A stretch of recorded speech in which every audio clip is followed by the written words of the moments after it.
Right, it is the 16th day of February 2022 and you're just in time for the KUTV prime time news for the next 30 minutes or so. So buckle up for that. Quite a lot coming up.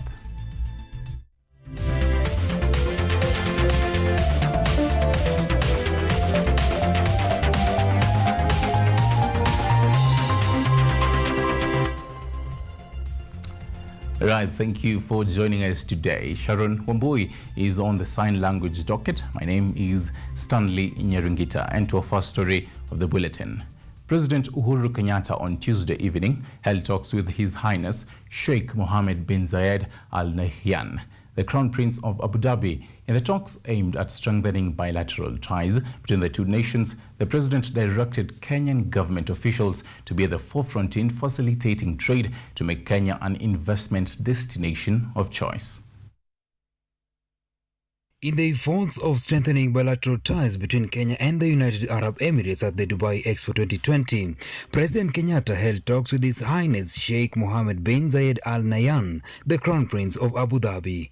President Kenyatta emphasized that Kenya seeks to strengthen its trade and investment relationship with UAE and also formulate new partnerships. We are here to sell our brand, and we have come with high expectations to build new business partnerships with the nationals of this country and the close to 20 million visitors that will be participating in the Expo. President decried that the volumes of trade are tremendously reduced between Kenya and the Gulf nation, directing government officials to be the vanguards in facilitating trade with the bilateral nations to make Kenya an investment destination of choice. But you are not facilitating people to do business. People need to be facilitated. People don't need to be lectured on upon our rules and regulations. We need to adapt to what the investor wants. We need to be the welcoming party. We need to facilitate these people to do what they need to do. The head of state also noted that Kenya had a wide range of goods and services that could be traded in the Gulf nations. Trade Cabinet Secretary Betty Maina said she was optimistic that the expo would expand the market for the Kenyan produce. On this expo, we focused on expanding our markets, and we have engaged since October with the different countries in the region. We've had missions to the Gulf countries, and we believe that this will bear fruit. With the continued effort to strengthen bilateral ties between Kenya and UAE, President Kenyatta has noted that there is need to develop long-term solution to the barriers that curtail trade between Kenya and the Gulf region. Reporting for KUTV, I am Omondi Otieno. Thank you for that, Otieno. And let's stick for some diplomacy and the remarks made by the second in command, Dr. William Ruto, regarding a big market for dairy produce in DRC Congo has stirred uproar from both residents of Kenya and Congo Republic. The remarks have highly been condemned by government officials who are demanding DP Ruto to apologize and withdraw his sentiments. The Defense Cabinet Secretary Eugene Wamalwa has hit out at Deputy President William Ruto over the statement he made against Democratic Republic of Congo that might spark Kenya-DRC diplomatic uproar. Sisi Kenya na DRC Congo ni nchi ambazo tunaheshimiana na tunapendana sana.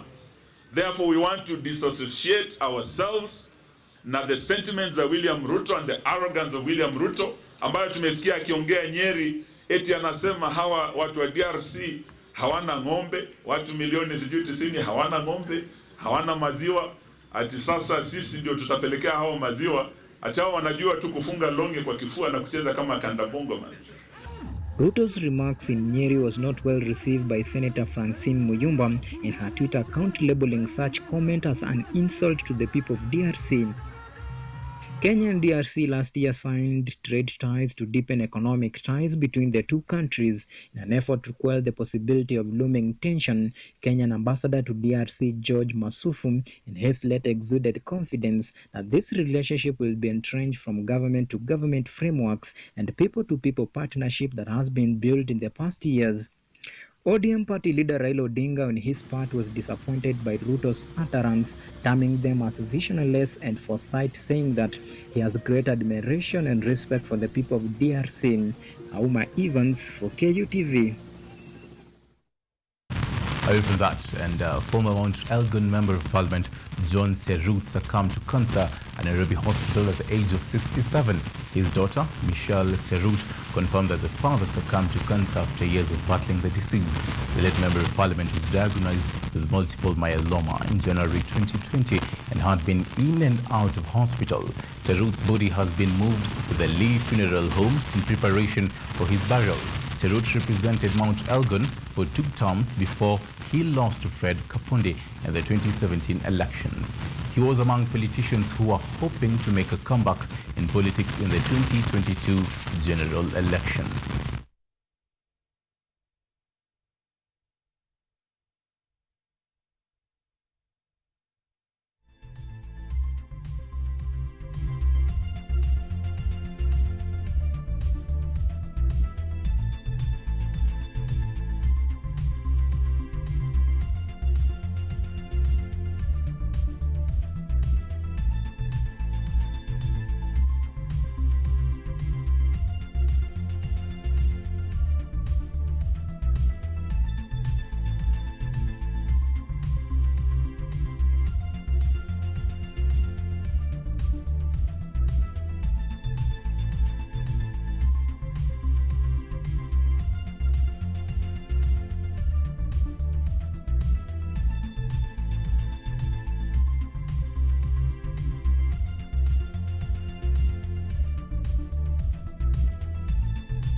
And down to matters politics.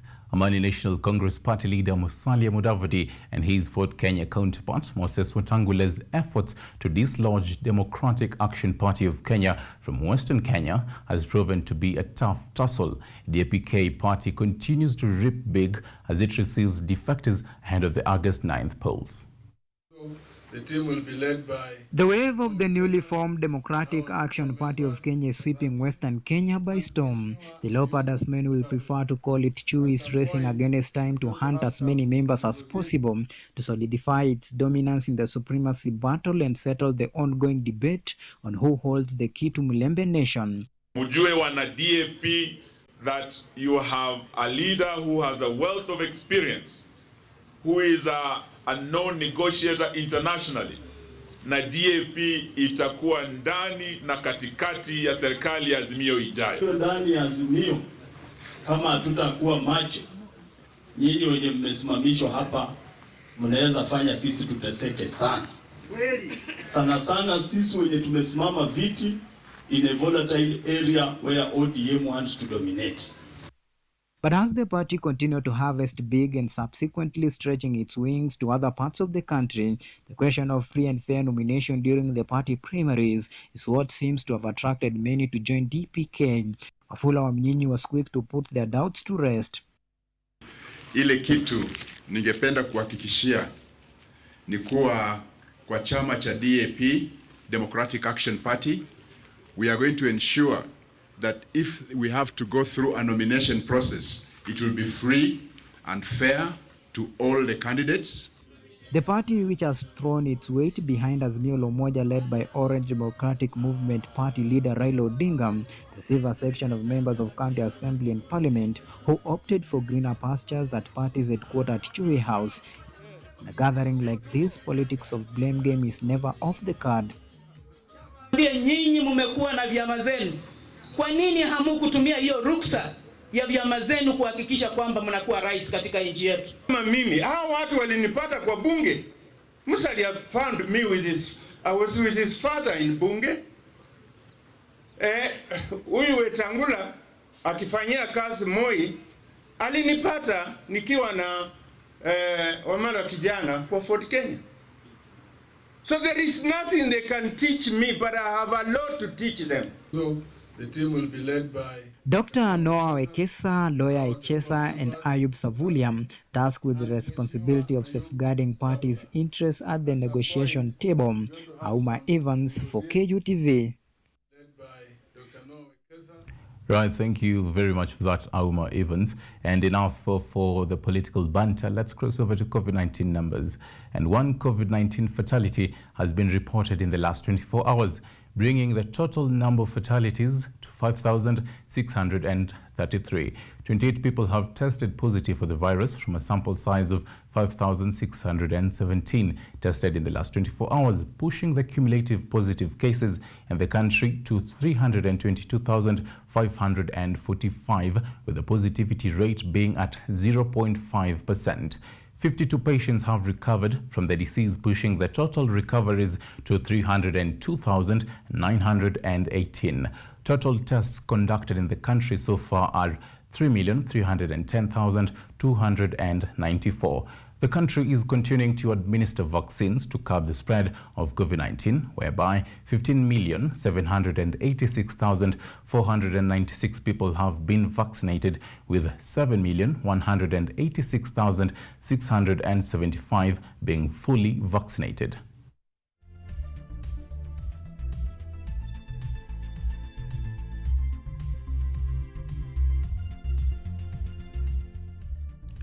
The National Transport and Safety Authority, NTSA, in partnership with the Los Ninos organization, is rolling out a road safety initiative targeting over 1,000 schools along the major highways. This comes in the wake of increasingly fatal accidents involving learners crossing the roads on their ways to schools. The National Transport and Safety Authority, NTSA, has launched an initiative dubbed Vuka Salama today at Kimorori Primary School that lies in the infamous black spot Makuyu along the Thika Nyeri Highway in Murang'a County. The program is targeting over 1,000 schools along the major highways. Speaking during the launch in Murang'a County, Los Ninos Director Angela Kangebe has said the organization, in partnership with NTSA, will support road safety agenda of improving safety under the Usalama Barabarani program by creating awareness and education to learners and the community at large. This is a very busy highway and poses a lot of risks to the children and the wider community. So we're very pleased to have provided this this training to the students, and to continue, we wish to expand to roll out the program to further schools in partnership with NTSA. We intend to partner with the private sector to support this sponsor schools across the country. While echoing her sentiments, NTSA Central Regional Manager Borangunyo now says plans are underway to enforce road safety for all students in all the 47 counties countrywide. And we brought this program here so that we ensure that our pupils are safe. As you have heard, we have lost one pupil last year. So they are really in need of this sensitization and also education, and also make sure that we follow. In terms of infrastructure, also we follow up with Kenya, which are already in talk with them, so that we'll be able to get a footbridge around. Last year alone, 4,370 lives were lost on major highways, with January this year accounting for 422 lives. These efforts are geared towards reducing the statistics and ensuring safety of every road user. Bentura Komboka, KUTV. Right, thank you very much for that, Bentura Kumbuka. And that particular report by Bentura takes us to a first short break right here. Coming up, our special feature of tonight. Did we forget the HIV virus? After this short break, stay with us.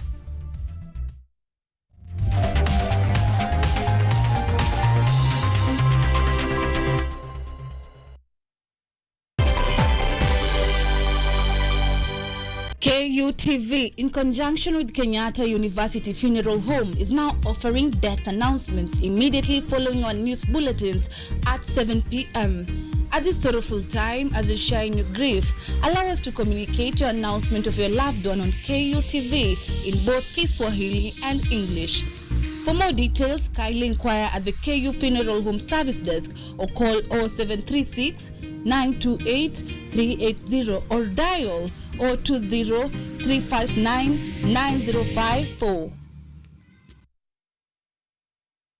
Cancer is the second leading cause of death in the world. However, chances of survival have increased due to the improvements on screening and treatment. In fact, Cancer Awareness Day is celebrated every year on the 4th of February, seeking to create global awareness. Cancer, if diagnosed early, is curable.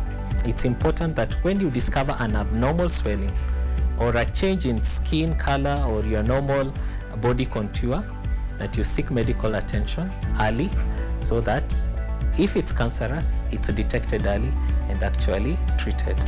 This week on Focus on Health, we are going to be demystifying matters cancer. On the next Straight Talk Africa, we'll take a look at informal housing and unplanned communities. Is there a place for them in big urban centers?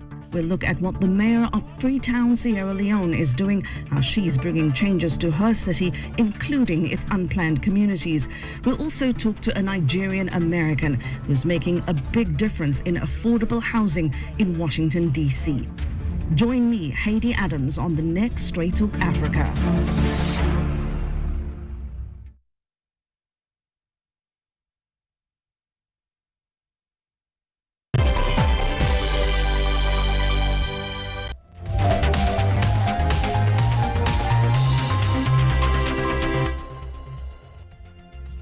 Right, thank you very much for staying with us right here at KUTV Primetime News. Continue talking to us at KUTV Kenya, that's on Facebook, KUTV_Kenya on Twitter. Remember, we're live on YouTube. Now listen to this next story. In Kenya, more than half of the 1.6 million people living with human immunodeficiency virus, HIV, are unaware of the status. This comes at a time when tremendous progress has been achieved in slowing down the spread of the virus, with new infections declining by, get this, 68.4% between 2013 and 2021. Now, these numbers may sound like good news, but we are not out of the woods yet. I went out there to file this particular report. Listen in.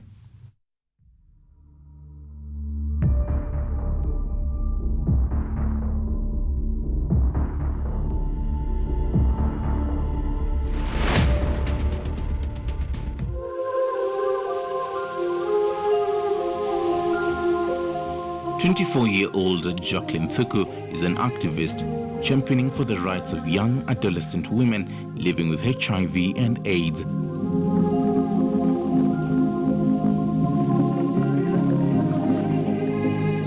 A struggle she understands.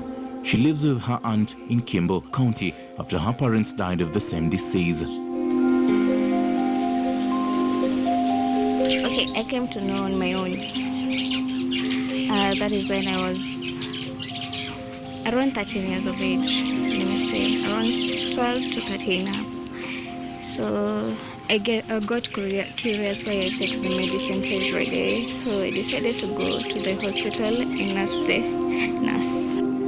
A delayed reception of the crucial antiretroviral drugs that affected a huge fraction of the 1,199,101 HIV patients in 2021 is something that affected the young lady.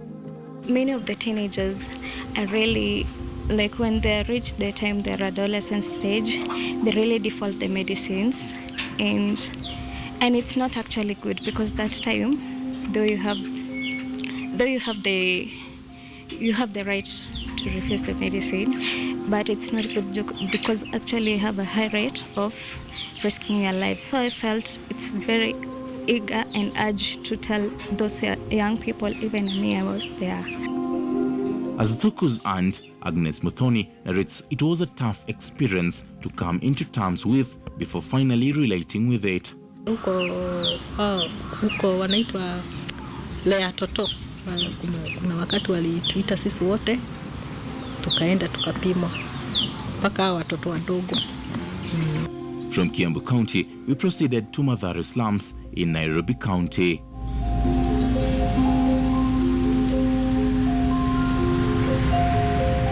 Slums are always in the challenges of maybe HIV, tuberculosis, and maybe you find there's a lot of drugs.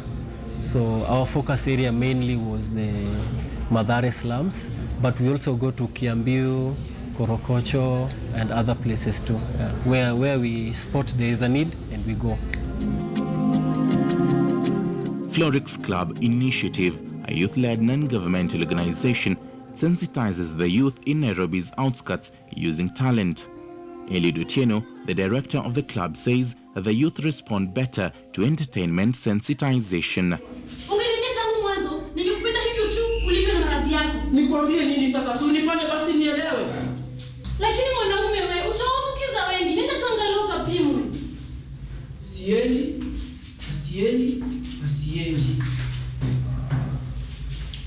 Ni vizuri kujua hali yako ya kiafya ili utunze wenzako na unaowapenda. Asante. However, all this soldier work comes with its own share of challenges, as Otieno says. I will just urge maybe if there could be other entities who are interested in fighting the HIV pandemic in the community, they could still invest more in the young community organizations which are coming up so that they can get in deeper into the community. Because mostly the non-governmental organizations, they just go, they target a specific place. But then you know they won't cover the whole area. Asa usiku tunasumbua na ngambaya. Sasa sitaki wanisumbua. Nataka pale ziko utaona zinadu kivyao. Ndio naweza tusaidia maisha yetu hizo. Last year, President Uhuru Kenyatta highlighted that Kenya had made tremendous progress in slowing down the spread of HIV and AIDS in recent years, noting that new infections had declined by 68.4% between 2013 and 2021. Watoto wetu ni baraka yetu kutoka Mwenyezi Mungu ambao watatuchunga sisi siku za usoni. Tukiwa sisi sasa jameni ndio tunawaharibu, si hata sisi tunajiharibia. However, we may not be out of the woods yet. Unfortunately, the young people between 18 and 24 years old, majority are getting infected. Out of the total number of people who are tested today with HIV, 61% are young people between 18 and 24. And these are the people that as a country we are depending upon. With the emergence of COVID-19 in the country in March 2020, a great deal of attention was shifted towards curbing the novel virus. Was the HIV and AIDS pandemic forgotten? Not really forgotten about HIV. We have not. We are still working. We are still working. Had we forgotten, we would not be really pushing for drugs and for state test kits and for condoms and for everything. Zipporah Gathoni, from Ambassador for Youth and Adolescent Reproductive Health Program, IREP, regrets that Kenya has for long been a donor-dependent, a cosmetic solution that hinders the recipient of care to the clients. Programs are donor-dependent, and then they lack.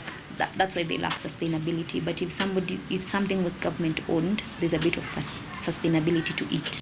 With the 24th International AIDS Conference expected to take place later this year, the young people need to be empowered in order to change their response towards HIV and AIDS, lest we forget. Stanley Nyaringita, KUTV. Right now to matters education, and Radio Member of Parliament Simon Kingara has donated 1.25 million Kenyan shillings to feed candidates during the 2021 Kenya Certificate of Primary Education, set to kick off on March 7th and end on 10th of the same month. The legislator said his office has made the necessary preparations to have meals cooked by caterers from the constituency and delivered to all public schools during the exam season. A relief for students in the populous Ruiru constituency in Kiambu County, as those taking the Kenya Certificate of Primary Education will receive free lunch and bottled water during the exam period. While handing over a check of 1.25 million Kenya shillings at Mwiki Primary School, with a population of 644 candidates, Kingara stated that he took the initiative to offer aid after being approached by financially strapped. Kama sisi Simon Kingara Foundation, hapa tutapatia watoto 660 hivi chakula, na vile vile kuna watoto wengine 3,000 na kwenda juu ambayo ndio mashule mengine, na yote yatapatiwa chakula siku zote 3, na hiyo itagharimu zaidi ya milioni 1,250. According to Mwiki Primary School head Joseph Kamau, learners from the institution are well prepared for the task ahead of them. He, on the other hand, resented the fact that majority of the candidates come from low-income households and will have faced starvation if not for the intervention. Watu wengi wamepitia shida hapa na pale kwa ajili ya hizi siku zimepita nyuma kwa ajili ya janga la corona. Lakini hivyo tunashukuru Mungu ya kwamba ilimgusa wakati tulipoitwa mkutano. Hakukuwa anatarajia kitu kama hicho, lakini ikamgusa. Hapo akatamka kwa kinywa chake ya kwamba nitaweza kusimamia hizo gharama, msibebeshe wazazi. Parents who benefited from this program lauded the MP's efforts, noting that majority of them have been dealing with joblessness and resulting financial crisis from the COVID-19 pandemic. Wa corona, wazazi wengi wamepoteza kazi, hawakuwa na vile wanaweza pata pesa ya kupatiana hawa watoto. In fact, walikuwa wametuambia kila mzazi atatoa shilingi 500.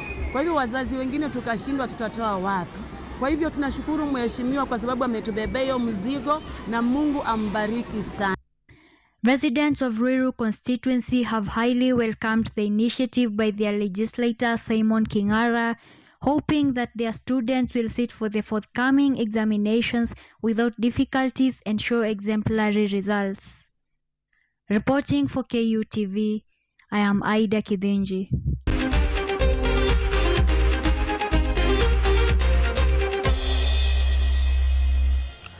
And now to sports news. And Harambee Starlets will not play in the Africa Women's Cup of Nations, Ocon automatically disbanding their camp and allowing the team to go home. This is according to statements issued by the FKF Caretaker Committee led by Aaron Ringera.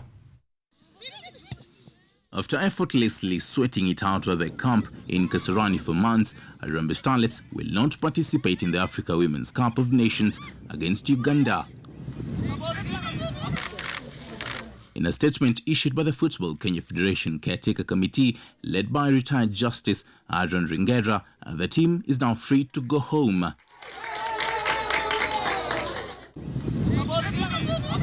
Starlet's woes began last year when CEO of the disbanded FKF, Barry Otieno, wrote to the Confederation of African Football indicating that Kenya was not ready for the qualifiers, automatically giving Uganda a free pass.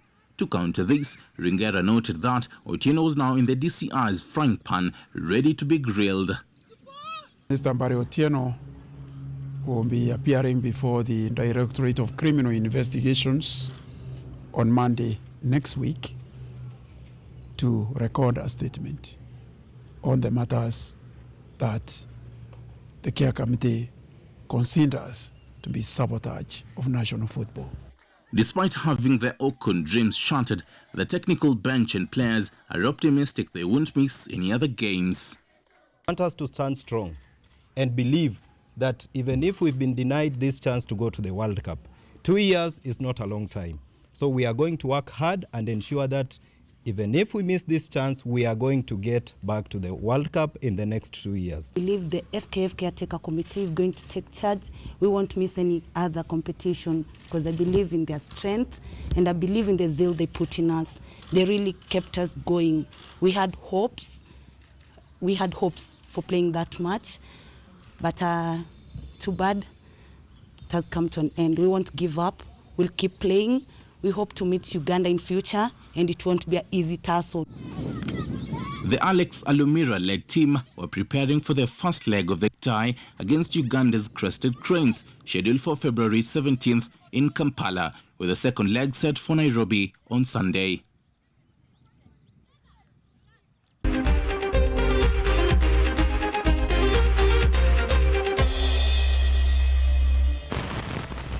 Right, that is most definitely some sad news to the Harambee Starlets, and obviously that does it for the KUTV Primetime News today. For the UEFA Champions League at 11 p.m. Inter will be facing Liverpool.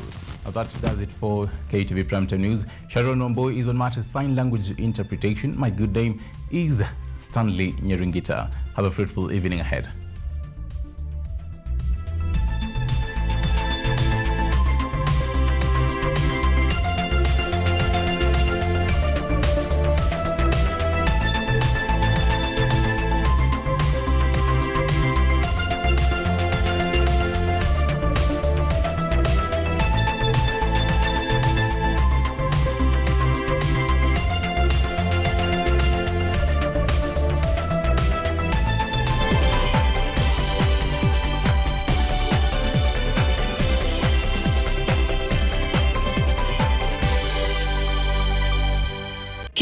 KUTV, in conjunction with Kenyatta University Funeral Home, is now offering death announcements immediately following our news bulletins at 7 p.m. At this sort of